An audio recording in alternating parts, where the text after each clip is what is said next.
பொதுவாகவே பொதுமக்கள் வந்து இப்போ ரொம்ப அவேர்னஸ்க்கு வந்துட்டாங்க. திரும்ப பாரம்பரிய முறைக்கு சென்று கொண்டு இருக்கின்றோம். உதாரணமாக இப்போ வெல்லம் நீங்கள் வந்து சாம்பிள்ஸ் பார்த்துருப்பீங்க. இந்த இந்த வெல்லம் வந்து ஒரு கலராக இருக்குது. வேணா பார்த்தோன்னே அட்ராக்டிவாக இருக்கும். இந்த கலர் வந்து கொஞ்சம் கருமையாக இருக்கிறது.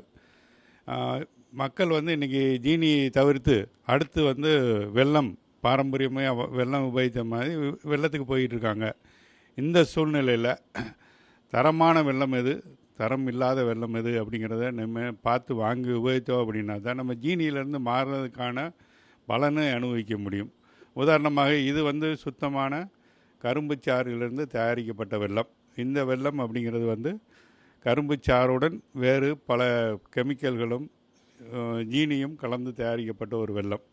இந்த வித்தியாசத்தை வந்து நீங்கள் எப்படி கண்டுபிடிக்கலாம் அப்படின்னு பார்த்தீங்க அப்படின்னா, இதில் வந்து வெளிச்சம் லைட் அடித்து அப்படின்னா ஊடுருவி உள்ளே செல்லும். இதில் வந்து ஊடுருவி உள்ளே செல்லாது. அதனால் மக்கள் வந்து ஜீனியிலிருந்து மாறிக்கொண்டிருக்கும் இந்த சூழ்நிலையில் நம்ம தரமான உணவுப் பொருளை தேர்ந்தெடுப்பதற்கு இது போன்ற பரிசோதனையை செய்து நீங்கள் வாங்கி உபயோகித்தார்கள் என்றால் நீங்கள் மாறி வரும் இந்த சூழ்நிலையில் தரமான ஒரு பொருளை நீங்கள் தேர்ந்தெடுப்பதாக இருக்கும் என்பதை தெரிவித்துக் கொள்கிறேன்.